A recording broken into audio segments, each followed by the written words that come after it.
This is the Aussie NFL Fantasy Show. You know how sometimes the first play of the game can be a real tone setter? Aussie. Yeah, I basically just went with Ashton Jen Teabag. NFL. He's not a walking 7 for 70 as I learnt last week when he went 1 for 5. Fantasy. I'd probably lean towards taking Henry maybe ahead of McCaffrey just because of what I've seen. The Aussie NFL Fantasy Show. Loading. Australia's premier NFL fantasy football show is back for the Aussie Gridiron Network. This is the Aussie NFL Fantasy Show. And mate, we survived week 8 somehow. It's behind us, the mega bye, the bye-mageddon, whatever you call it, 6 teams out. And it shouldn't be that hairy from the rest of the way. I mean, we say that, but there's plenty of teams out this week. They call me Matty C. And we have gone into the depths of the bench. We are a lot like the New York Giants at the moment. We're finding starters in just sensational places, and they've been hitting it out of the park. Stepping in for Talor this week, as he's done in weeks gone by, is our mate, the Croc Hunter Kev Paterson. Mate, thanks again for stepping up to be starting quarterback this week, mate. Feeling so fine, it should be a crime, Matty. It's fucking week 9. Oh! Actually tried putting on my Kurt Warner American Underdog helmet for Isaac, but my big head doesn't fit in any of these fucking helmets. Apparently they're made for normal-sized people. No. I saw you giving it a bash. Yeah, I tried. Yeah, mate, that looked uncomfortable. That and weirdly not the most uncomfortable thing you've done all week. You've been putting yourself in a way of discomfort. Yeah, mate, I just like pain. I'm being a Bears fan, that tells me everything. I was just about to say, a Bears fan. Hello. Being a Bears fan. It's like every year you and I share that, though, beat Aaron Rodgers, and it's like, fuck, he's done it again. Yep, he's done it again. Mate, that other voice you can hear too is only one of the Aussie Gridiron Network's absolute favourites. We haven't had Isaac on for quite some time, and I'm so glad that he stepped up to take the place of Team World for our week 9 dive into everything. Isaac, mate, I'm so glad we've got you on. It's been ages. Happy to be back, boys, and I'm not going too well in fantasy this year, so don't take my advice. Actually, I'm doing all right now. Network fantasy league, so that's all right. Yeah, you are 7-1 in that one. I noticed this week. Yeah, not What's the secret sauce, mate? Don't know what you're doing. There you go. That's the key to top any dynasty league. Have no idea. Anyway. Mate, thank you so much for jumping in. We hear you all the time on G'day Gridiron. And it's nice to have you in the fantasy space, mate. As I say too, like if the line was how successful are you at fantasy, then none of us would ever be in a position where we're allowed to host a podcast because I've got leagues where I'm 1-7. I've got leagues where I'm 7-1. Like success is such a fleeting maiden. You've just got to accept it when she's around and work hard when she's not. And I think everyone's susceptible to it. So it's your record doesn't actually tell whether you're good at fantasy or not. Thank God. We know that because Manjot, oh God, he's such an interesting follow. You don't even need to have a team in that league. You can just follow Manjot's ups and downs. It's a ride. We've got plenty going on in the land of fantasy this week too. Usually I provide a bit of an update for the red and the green leagues. And Kev, you've been in the gold league. I'll get you to give us a little update on what happened in the gold league in a minute. I was just going to dive into quickly what happened in the red league because last week, mate, I've actually caught a little bit of fire in the green league, but the red league I've caught herpes. I think I got absolutely demolished by Jai L2, who'd been a leader of the competition for quite some time. He went and cleaned me up about 140-70. Man, 16 bye really hurt my lineup in that one, but also guys like Baker throwing up a 4. I only had one receiver, one Dale. Everyone else is either hurt or bye. It was I was ready for an absolute pantsing, but doesn't diminish that Jai L2 goes and throws up 140 points, which is a great score in that league. This week I've got just a little bit more, which is Elko 93. He's 4-4. I'm 3-5. Only win between us, but he's 4th and I'm 8th. So yeah, I'm hoping for a result in that one. That would be great to turn things around. And the standings in that one, I've got probably no surprise to know that Randall McSupercobb stays on top with a 4th straight win. He was 2-2. He's come all the way back to 6-2. Tom looking great, got the crown on his picture there. And Jai L2 is still kicking along. Equal on record, but in second place at 6-2 as well. The Green League, this is the one I'm going to talk about forever and ever because the one I'm actually doing all right in. This week just gone, I had the great benefit of playing CMCs. Big fan here, McCaffeinated. We both went into the week with 4 wins, and I emerged with a 5th in a 134-90 score there. And I've actually had a pretty good run in that league. So I find myself in 3rd place overall this week. Oh, man, I get to play Josh UR 1994. He's top of the league. He's 6-2. He's been leading or in 2nd place the whole time. Him and Boyd, the medical tent, have been top most of the way. So I'm looking forward to that. It's 1 versus 3, but that one, he's looking pretty strong. He's been scoring points all over the place. So that's how we sit in those leagues. Of course, the winners of these leagues are going to win a bunch of AGN merch thanks to the Aussie Gridiron Network. Kev, I had a very handsome bloke last week telling me he was top of that league. You've been snapping at his heels. What's happened in the Gold League this week? Well, Matty, Cam, the ice cream beanbag, whatever he is, man, these days, old fantasy football down under, he's still undefeated. He's 8-0. No, you're kidding. I'm on a 2-game losing streak, but I've got everyone back healthy except my Jets guys on a bye, and I'm facing Cam. Oh, here we go. So the last 2 undefeated teams in this league are going head to head, but so one will be defeated. Yeah. So Cam's hoping to hold his undefeated streak. I'm still even, actually just cupped ahead of me on points 4 finally after my 2 losses. So I did say to him, you're not allowed to lose until I play you. So we're on now. Yeah. We're on. And you had a scheduled loss in that, I think, because you were kind of planning on knowing there's going to be 1 week of absolute hardship and you were unwilling to move off the guys. So, yeah, understandably, that'll hurt your points 4. The week 5 bye with all my Bears and Falcons didn't really do me any favours.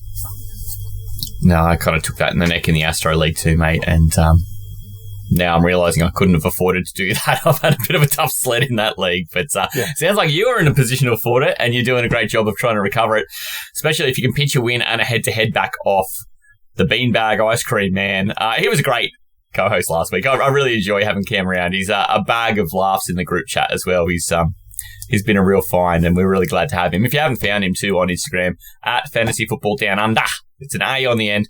Go check him out. He's a hoot. I love him.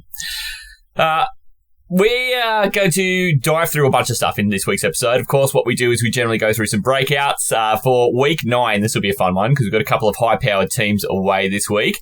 And then we also get to play Tipping Point here on the Friday show. We saw this week on Tipping Point, 1 week we've seen an absolute whitewash. One guy goes and tips all and the other guy got none. The next week, there was also something that was a world first in Tipping Point. So that'll make it interesting going into this week. But Talor is trailing that segment something horrible. So Kev, you got it all to do, mate. That's all right, Matty. We figured out last week that tailors aren't very good at Tipping Point. Doesn't matter which tailor you put in, whether it's fullback Talor or ice cream man Talor, we're just no good at Tipping Point, but we'll make it up. Man, you put in the Croc Talor, none of them. It's a battle.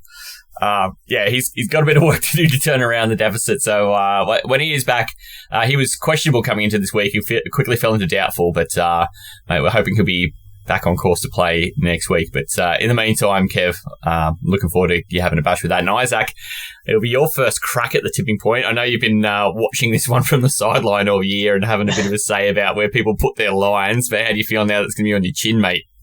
You never like them on your chin, but I'm looking forward to it. It'd be nice to go against Kev. It'd be good. Yeah. Yeah, 2 guys with big opinions. This is I've been looking forward to this since we knew this was going to be the lineup this week. I've been dribbling about this and salivating, much like with the Cam and Mark lineup last week. They were great. So we've got a bit to do today, and then of course Sunday we get into the mailbag, and of course we've got the famous starts of the week, and there's an update to that scoreboard for starts of the week as well. Reckon we should get into it, lads? Let's go. Do it. G'day, Gridiron. Anyone that hasn't joined us before, it's pretty simple. Let's kick it off, eh? Is everyone ready? The 4 horsemen of NFL in Australia. If the sound ever plays, the pick is officially in. Nick the lineman. So it's the worst against any team, and it's also the worst passer rating that he has against any team at 66.3. Brad the coach. The Steelers have held the Ravens under 20 points in 7 straight games. Isaac the analyst. For this one, I couldn't understand it either. Like, I don't think they're making the playoffs. Ian the Viking. Full of passion, full of fight. They might genuinely be interesting to watch again. Previews, overreactions, and bloody best bets. If Derrick Henry can get rolling, then I think it's no contest. The Ravens are going to win. As a fan of the NFL, you hope he comes back because he's just an absolute beast when he gets on there. That would be able to give, at least Justin Fields a chance to be able to build. Let's move on after that insanity. So I just think, though, it's going to stop here. Defensively for the Bills, I don't think that's actually going to combat what the Chiefs do already. Yeah, I guarantee you, Pete would get down on his knees for that. G'day, Gridiron. I love spreadsheets. I'm a spreadsheet man. I love spreading my legs. Twice a week, all season long on the Aussie Gridiron Network. So our breakouts for last week, I'll give a quick recap because actually, overall, we didn't have a terrible week last week. Flacco with the Jets for Cam. He didn't get the 300 yards, but he had touchdowns galore, and he definitely got the 5 rushing yards because he scored a rushing touchdown, for God's sake. Kamani Vidal against the Vikings was lights out. He played well. We saw Alec Pierce turn up against Tennessee as well. And then Kate Otten had a great night out against New Orleans as well. I mean, he really did well. I mean, the line for Kate Otten was a bit bigger than he eventually got, but the idea was he was going to score a truckload of points, and he did. So I think Cam really kind of killed that segment. Poor old Mark, though. He had Penix who didn't play in the end. And then that really hurt what Atlanta were able to do all over, because there's a second story about that one. Dobbins played well against Dallas, as you might expect. Dobbs was fine in the Pittsburgh game. Didn't blow it out of the gate, but he was fine. And then his wild card Julian Hill from the Miami Dolphins as like the backup to the backup to the backup tight end, who's now been getting some run. He was on the field and did a little bit, and we're tempering expectations on that one. But I think Marky just kind of had a little bit of a tough week. And I felt pretty good about most of my calls. I had Bo Nix with a bunch of points against Dallas. Of course, he scored. Breece Hall finally had his big day.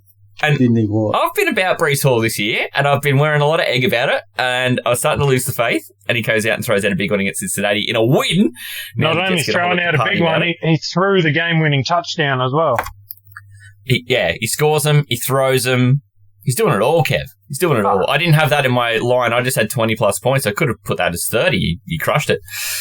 Your boy Adunze, Kev. I've been living the Adunze life. You pointed me to him in the preseason. I've been all about that boy. I had him for 20-plus points against Baltimore, and he played pretty well. I don't know that he got the 20, but he looked pretty good out there. And Pitts had his 13-plus against Miami. I think he scored 13.5. That's 14 maybe. So, in all, I think over the course of the week, our breakouts were pretty darn good, with 6 teams out when people needed big scores from somewhere. We're going to try and rinse and repeat this week, fellas. The mantle is there to try and replicate that kind of effort. I'm going to go to Isaac first. I've been doing this with the third chair since about week 4. This way, I think you get to then lead with the player you've got the most conviction on to have a big balls out week, Isaac. Ooh. What position do you want to start with a breakout? Quarterback, running back, wide receiver, or tight end? Who is it, and how big? I'll just go down the list because I did some research on this one. So I'll go with running back, and it'll be Josh Jacobs from Green Bay against the Panthers. That Panthers run defense cannot stop anything at the moment. James Cook went for 216 yards last week on 19 attempts. So I reckon Josh Jacobs will get over 200 yards this week. Oh, 200. 200. Jacobs was the only running back I wrote down, but I do have another one anyway. yeah, but the beauty of the segment is you don't even have to have a separate one. Yeah, same. When I went through the slate of games, I was like looking at that and I was like, Josh Jacobs for sure. It's delicious, isn't it? It's delicious. I didn't go any further. I just looked at Jacobs for the same reasons, mate, and I sort of said the same thing. Like, give me 25 points for him because I was too nervous to go 25 last week, but I'm going to do it this week. Yep. For all those reasons. Kev, what did you have? I had Josh Jacobs, but the other one, which I kind of half wrote down, was Devon Achane against Baltimore's shitty-ass run defense lately. He's basically Tua's main go-to weapon in this offense, both receiving and rushing the ball. So I'm going to go Achane for a double touchdown guarantee, Matty. Ooh, ring the bell! We love the bell. Oh my gosh. That Baltimore running defense has been passed. Their secondary is starting to get its shape back a bit, though, Kev. Would you agree? Yeah, definitely. They needed to, but yeah, it's still the whole running game's kind of still falling in the arse for him on the defensive side. So that's where I think A-Chain's probably just in for a big day. They're going to use him a lot, both in the screen game and running the ball. Yeah, and I think outside of Waddle, there aren't a lot of other passing options in that offense to be concerned about. So I can definitely see a path for A-Chain having just a ton of volume. Doesn't all have to be between the tackles. I do expect there'll be a lot of little backfield work, little passes, little pitches, that kind of thing, trying to stretch that offense. Sheesh, 2 touchdowns. Love it. Kev, I want to stick with you, though. We've done running backs now, but is there another position you've got a really hot, flavoursome breakout at? You and I just went through him before because he was my Bears breakout call at the start of the year to be the wide receiver 1 on the team. I'm going with Roma Dunze against Cincinnati. I think that, it's just going to be a shootout. The Bears have no secondary at all. I think we've got 4 out of the 5 starters on IR. So it's just going to be an absolutely massive shootout of a game. And I think Dunze's going 7 receptions, 115 and a tutty. Woo! 7, 115 and a tutty puts him at about 24, 25 points. That's a big day. I had a couple of 28 and 30s early in the year. Woo! And because you've said touchdown, ring the bell! Love the touchdown guarantee. Mate, I've got a Dunze, and I picked him up as my...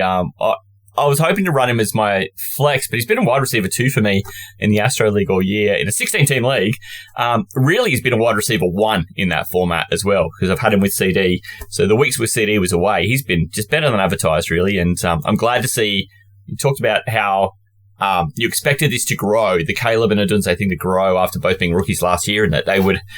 the Keenan Allen thing kind of fleeting. DJ Moore might just, he may be what he is, but the Adunze thing was going to be the long-lasting thing. And, mate, you've been bang on. Just bang on. Yeah, mate, I was pretty confident. I was taking him around and a half early in most drafts this year, and it's paid off like a house on fire. My God, has he what? 7 for 115 and a tutty. Isaac, where did you go with your wide receiver?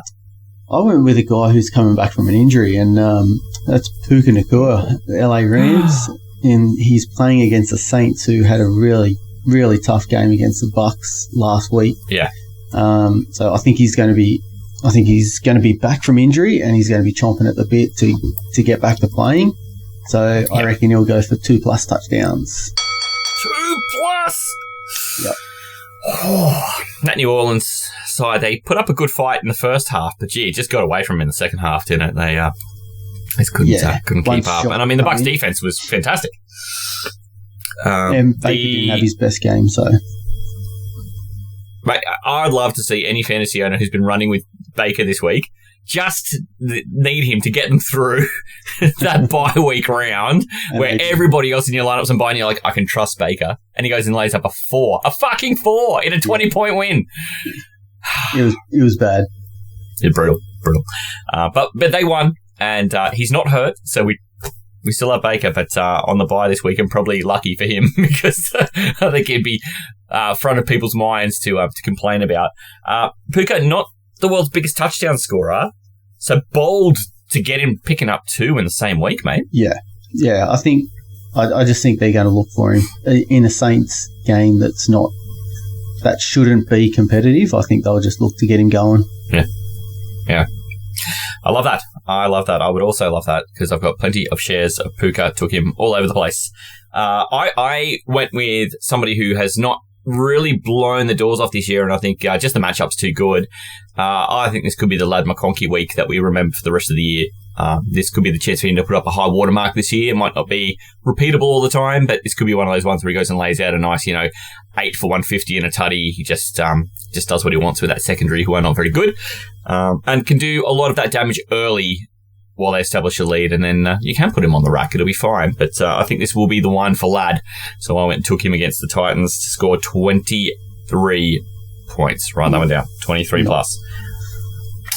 I'm gonna roll with my quarterback. I'm gonna kick off quarterback, and I reckon Kev, I think you'll like this one. I took Darnold against Washington.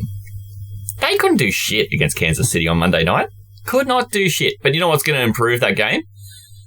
If Daniels is back, that offense will continue to score some points and actually keep it a contest. Because I could see that, the need to continue to chuck the ball around the yard sort of diminished in that game. I think that this will be something where the Commanders can keep up a little bit, but Seattle will dominate this game, and this will be the one where Darnold goes and throws up a bunch of points. So I put him down for 25 plus points this week. It's a good one, especially when he's throwing it to JSN. Ooh. Really good. Oh my God. You can put JSN in here, but every week's a breakout for him at the moment, isn't it?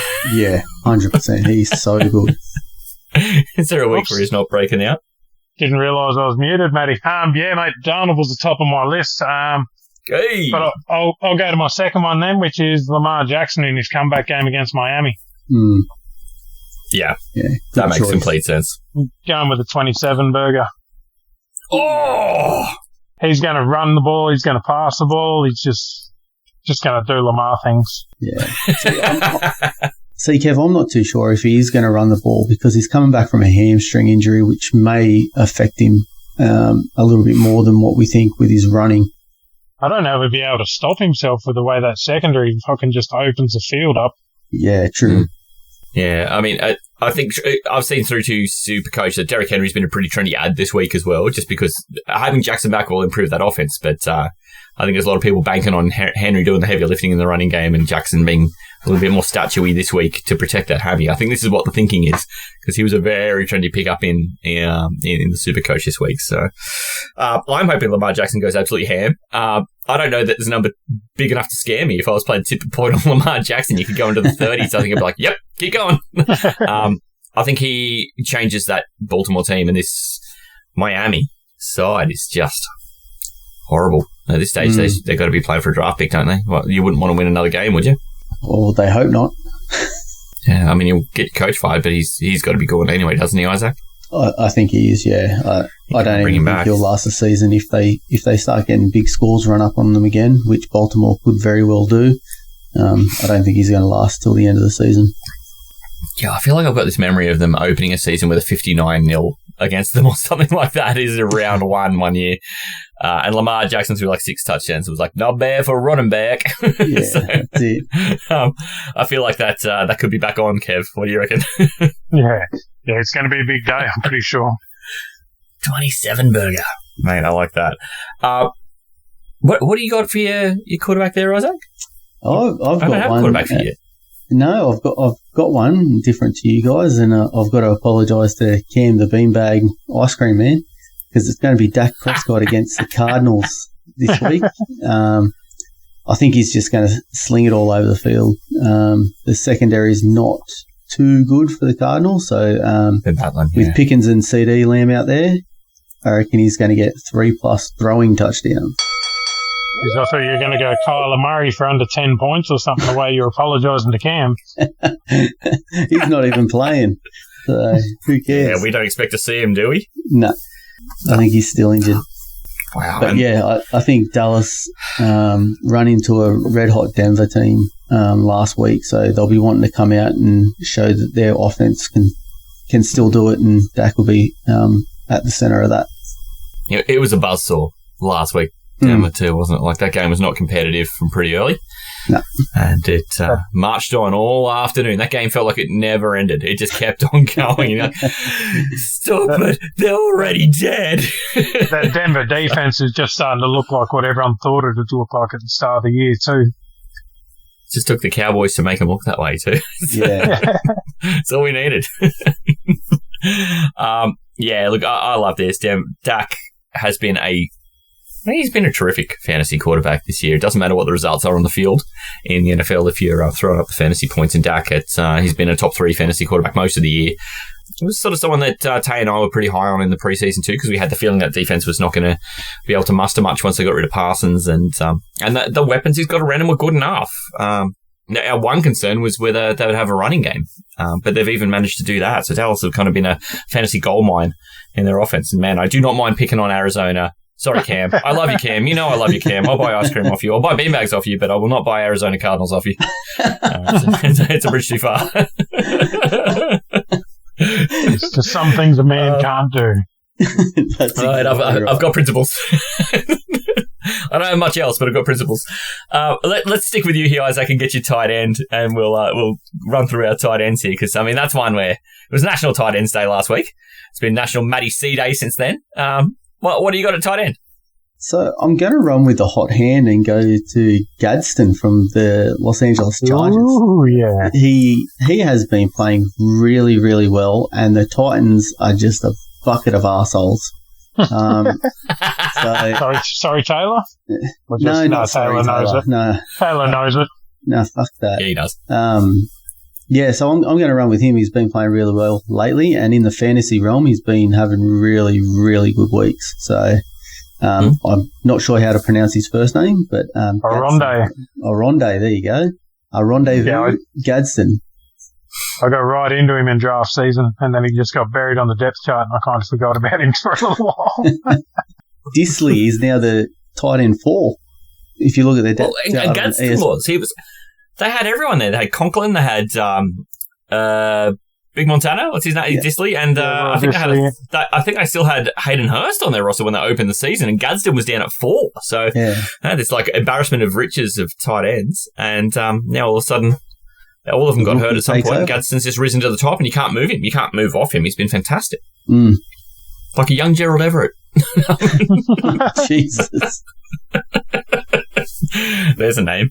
There is a name. I like that you've gone right after Tennessee, because that's essentially what I was doing with McConkey. Is just going, well, that ball's going to get pinged around in the first half. I want a slice of that. I just want to slice of that, because that secondary can't do anything. And their pass rush is fine enough, but their secondary can't hold up. Kev, where are you going for your tight end, mate? I love when you talk tight ends, big fella. Give me a tight end. Fergie Ferg. Jake Ferguson against the Arizona Cardinals. Cardinals are one of the worst teams against the tight end position. And I think after last week when Fergie put up basically a fucking goose egg against, I can't remember who he played now, but National Tight Ends Day, he is just due for a massive bounce back. Could you have picked that he was going to be the one to throw up the goosey? Could you have picked it? If you go, you know what, a top 5 tight end this week is just going to throw up an absolute bucket of nothing. The top 2 tight end on the season is just going to record a stat. Didn't even have a stat. Did he get a target? I don't even remember if he got a target or not. He had like 5 targets, didn't catch one. Okay. Yeah, there you go. That's pretty poor. So this is the thing, right? You've got to reckon there's going to be a bounce back. There'll be a deliberate thing of getting him the ball. He's sort of been a bit of a focal point for them previously. In Arizona, as long as I've been alive, I've not been able to defend a tight end. They just haven't. They're like the Las Vegas Raiders. For the last 15 years, you've been able to take whoever plays against Arizona and take their tight end, and it's generally worked out. So, with 15 years of supporting evidence, Kev, I endorse your message. How many points do you reckon? I'm going to go Ferg for 18. Oh, wow. It's a big number for a tight end, brother. Oh. Yeah. PPR, 6 targets, a touchdown, and 60-odd yards. Yeah. Mate, 9 for 90 would also get you there. I mean, no worries.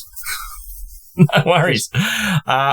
This is funny that we've got so much crossover in same games, because I went and picked on Miami, and Mark Andrews continues to be a thing, and while he continues to be a thing over Isaiah Likely, I'm just going to pick on that middle of the field where they just light on and take Andrews for 15-plus points against Miami.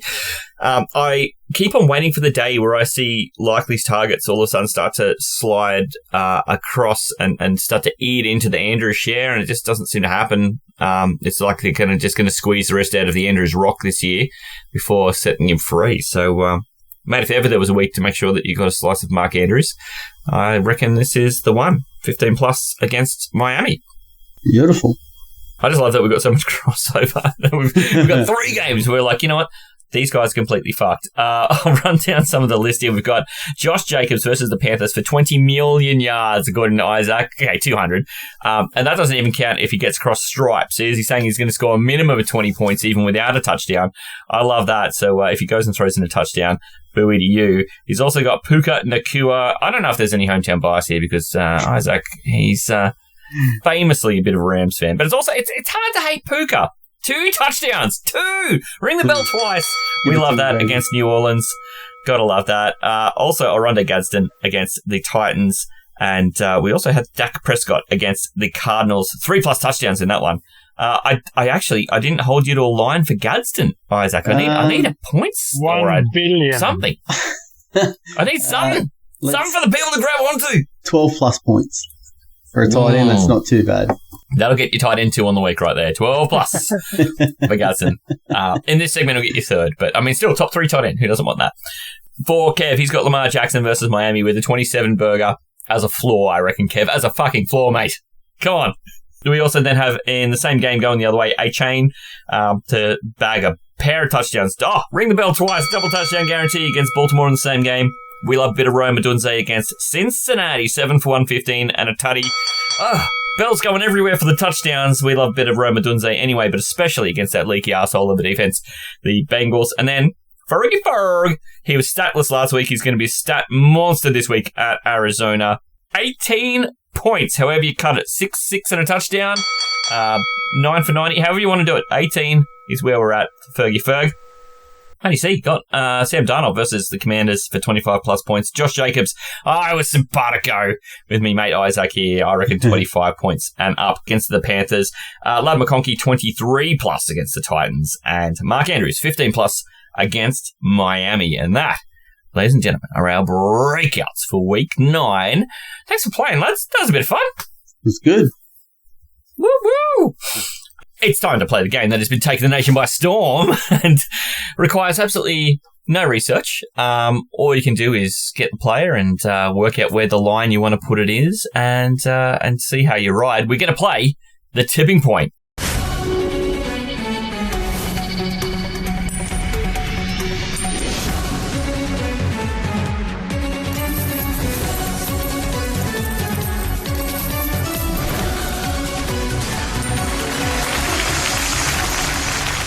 Now, Isaac, you've seen how this game works. You've been around it all season long. You've had some opinions about where people have set their lines. So I'm ready to see how you go in this. How you feeling? Nervous, actually. That's all right. Just remember, Taylors aren't good at tipping points, so you're in with a start. It hasn't gone well for Talor and people who have been filling in for Talor in recent times either, Kev. 2 weeks ago, you're on and with Ian. And while I picked a player who was more iffy than I thought and ended up getting ruled out, Deebo Samuel didn't play that week after we thought there was a good chance he could have had a huge number because Terry also didn't play. Might have been the only one I would have got right. Yeah, I reckon you would have been right on because we saw what it was like this week even with Terry back. Deebo, real factor. But Ian just kind of ran away with that one. Last week, Marky Mark for the world defeated Cam in Taylor's spot 3-2.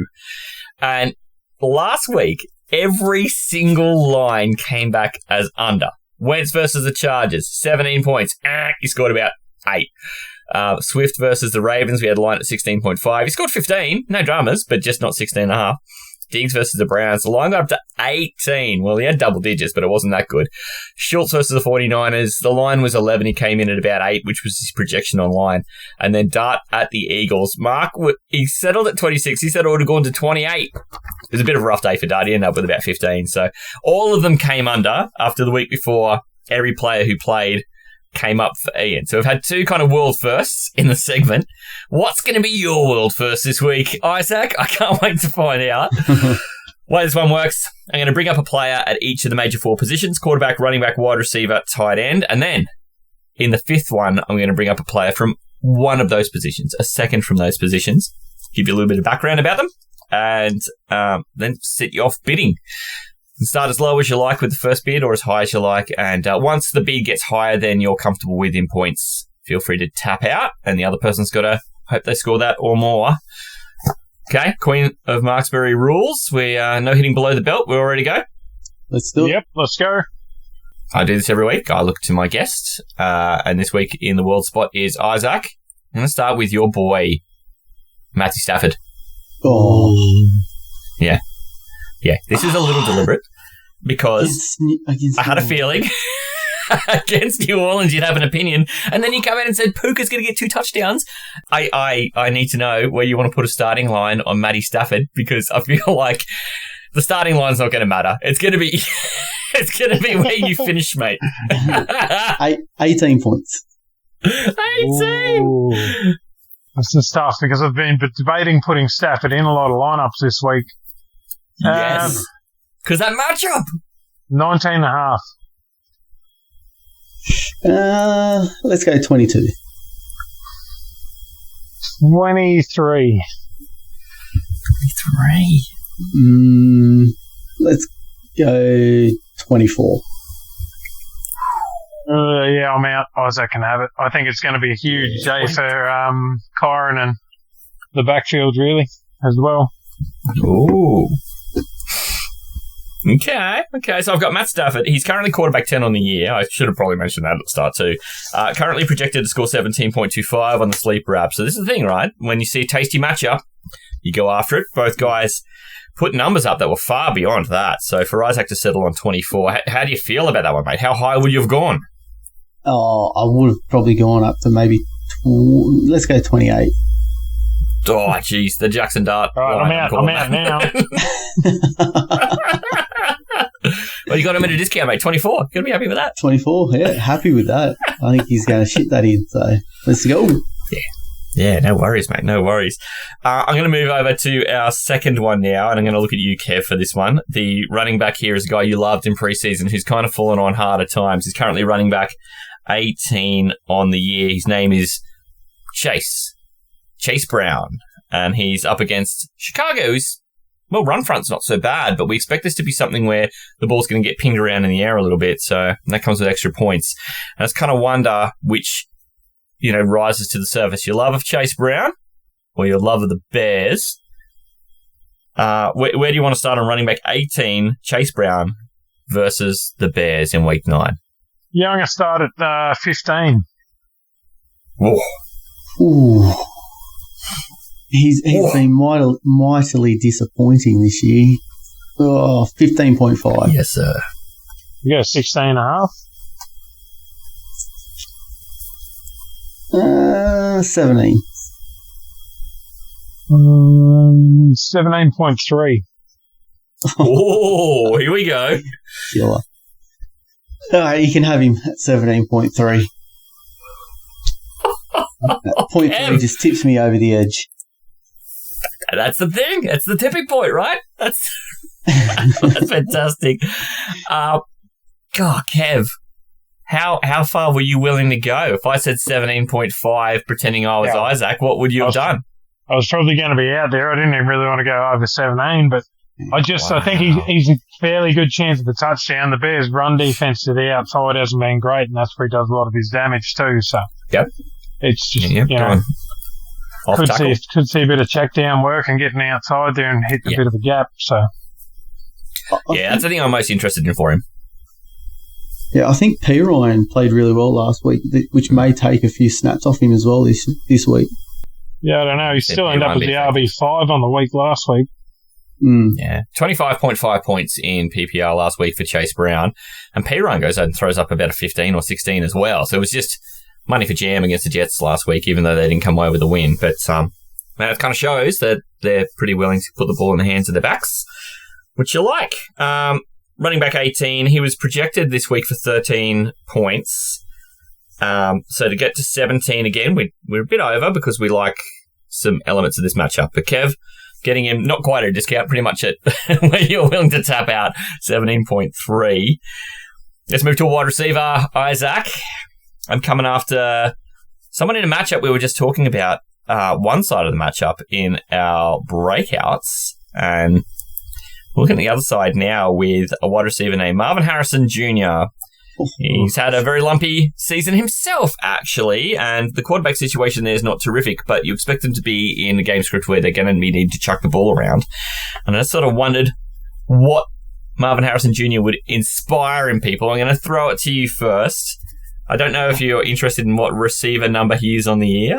I always think this is interesting because people love Marvin Harrison, and over time he hasn't ever proven to be super, super awesome in fantasy ongoing, but he's currently wide receiver 37 on the year. But he's still 93% owned. By the time this week gets running, he'll be close to that in terms of started as well. He's already 50% started, and he's just coming off the bye. Look, people may throw it to him, but if he's going to catch it is another story. So, You got Kev hands, does he? 10 points. 10. Like Dallas' secondary is a bag of fucking dicks too, so. Mm-hmm. But I don't even know who's throwing him the ball. Like Kyler might play, it might be Brissett. I'm not really that confident in either of them. Give me 12.5.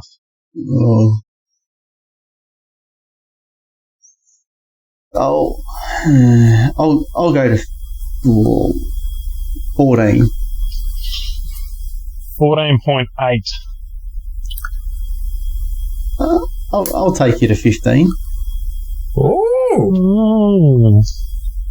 You can have him. Ah, damn! I was trying to drop the price up.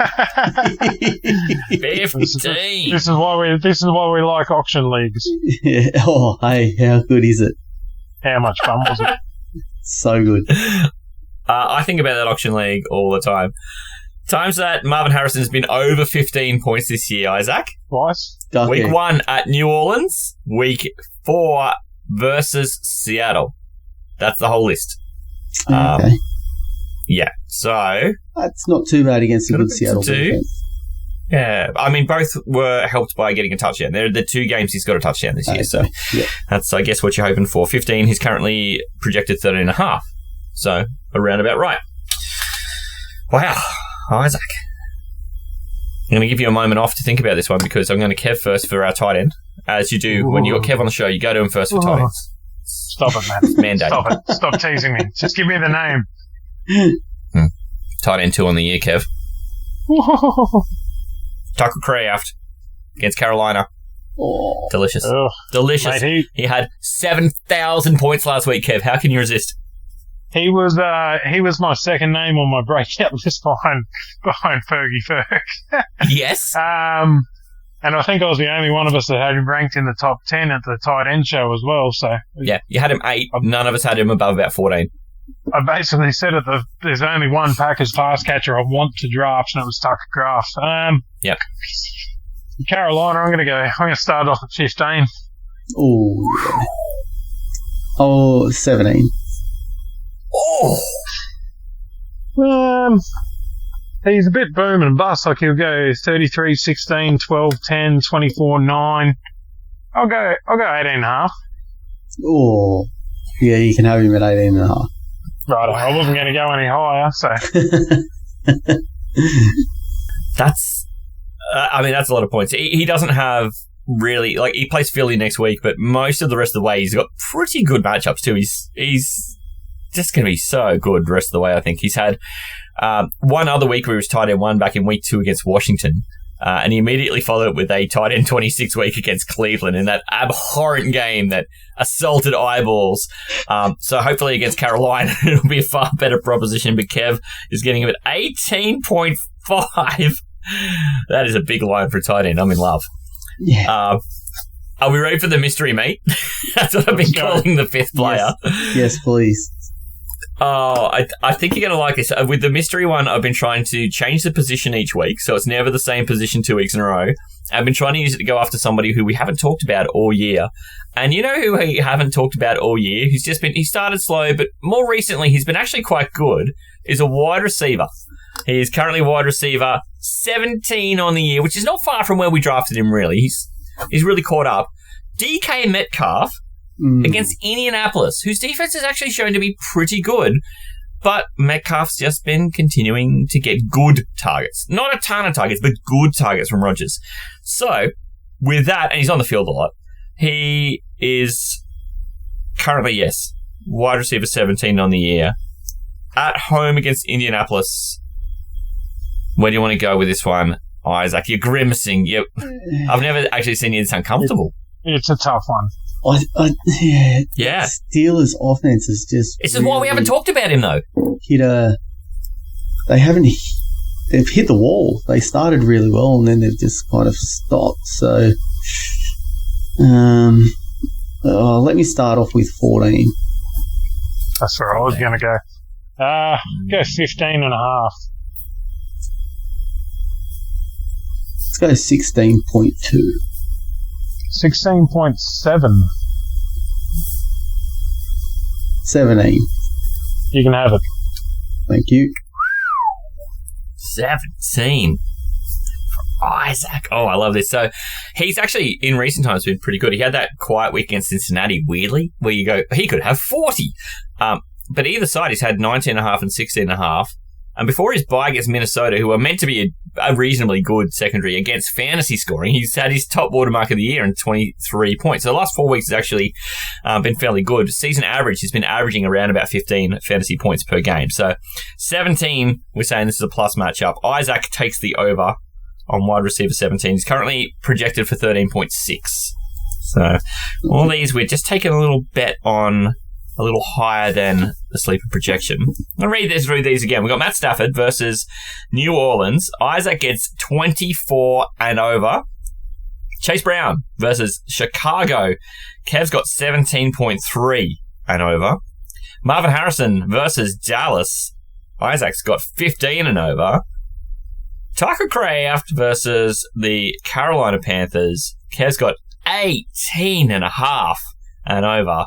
Easy, and then money. Our last one Easy here, money. the mystery meats, DK versus Indianapolis. Easy money, Kev says, about Tucker Kraft. DK Metcalf versus Indianapolis. 17 points and over for Isaac.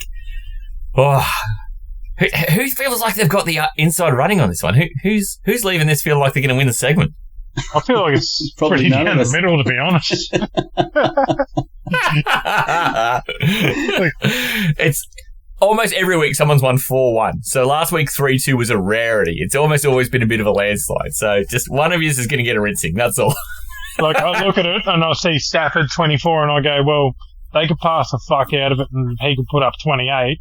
Or they could hit a lead early and just run the shit out of it with Tyron for the rest of the game and he could finish with 15. But same thing with Chase Brown. Like, you know, he could get 20 or he could get 10 if they just keep feeding Jamar because we've got no secondary. Marvin Harrison Jr., I don't know what the fuck he's going to do. Sorry, Cam. There's a lot of sorry Cams on this one. I'm used to picking on Pete Neal, but it's been a while. It won't be till later in the year we get him as well. So, but the week is coming. It's coming. Kev and Pete Neal. Stay tuned.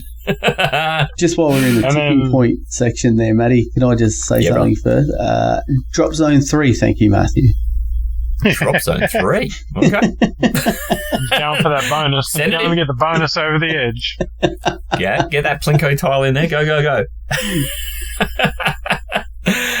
Thank you for playing Tipping Point, Isaac. I know you've been a bit keen to have a crack at it. Certainly seen enough of how it works, and it's always good to get a new face in playing it. But thank you, mate. Hopefully you've got the world with a 6-2 lead over Talor. This is your chance to really stuff it down Talor's throat before he's back from the physically unable to perform list. That's what I'm going to call it from now on, actually. I think Talor's been PUP. That was on the puppet. Yeah. Dog. Well, thank you, lads, for playing Tipping Point with me. It actually brings us to a lovely finish on our Friday show, and we do it thanks to the Aussie Gridiron Network. If you haven't caught our mates at G'day Gridiron, Isaac, you make tons of appearances on there through the week, either in the earlier show or sometimes even with the games we have to watch on the Sunday plus the Monday night preview. Mate, thank you so much for making time to also then do double duty and come and join us on the Friday show, mate. You're more than welcome. It's been fun. Yeah, it is fun. And I think when you come on with someone like Kev, it's guaranteed to be fun, mate. Kev, you always bring it, mate. Mate, Matty, just remember, you don't have to be good at anything. You just have to be better than the person you hate the most. So as long as you're doing better than Nathaniel Westling in life, you're doing all right. Now, that sounds like you might be saying it's a low bar. How do I know that I'm doing better than Nathaniel Westling in life? I stubbed my fucking toe on that bar. You got to bury down to get to that bar. You got to go underground. If you were playing limbo, you'd need a shovel to get under it. There you go. The famous KL. Yes. I feel like I'm doing better than him. Well, like, gee, I don't even know. How many leagues am I in against him? I don't know if I've beaten him in any this year. I may actually be the one guy who's not doing better than Nathaniel Westling. He's a Raiders fan. No, I'm doing better than him. That's great. And the Jags get the Raiders this week, so I'm going to give him fucking plenty. Let's draft a generational running back and let's not use him in anything outside of just a couple of runs up the gut. Like, let's not get him outside. Let's not use him in a screen game. Let's not pass him the ball. Let's just have him hanging around. Yeah. Yeah, and at the moment he spends a lot of time on the sideline, hoping he's on the field. It's the maddest thing. Oh my God. All right, Westling, you and I this week. Jags, Raiders. It's on, mate. You can catch us back here on the Sunday show before that epic matchup, which the entire league is desperate to see. Can't believe it's not Monday Night Football on a standalone, to be honest. It's going to change the world. Jags still in a playoff spot leading into week 8. Not so much now after having the bye. But, mate, we'll be back on the Sunday show thanks to the Aussie Gridiron Network. We are going to go through and hit the mailbag. We're going to go and get into starts of the week. There's been a big change in the standings there. In the meantime, make sure you catch the G'day Gridiron guys. They're here tomorrow with all of the Sunday previews and the Monday night preview as well. And also, if you haven't caught it yet, the NFL Supercoach Halfer has been up since Thursday as well. So make sure you go and catch that if you're playing the Supercoach. And if you're doing that, make sure you join our Supercoach Halfer group. You'll find that code for that in the show notes on that podcast. And it's all right here on the Aussie Gridiron Network feed. Fellas, we'll catch you on Sunday. Hooroo. Bye-bye. No, no, no, no. No, no, no, no. Hey, hey, hey. Goodbye. Fuck off, Westling. The Aussie NFL Fantasy Show. Thanks to the Aussie Gridiron Network, Australia's home for NFL and Australian gridiron content.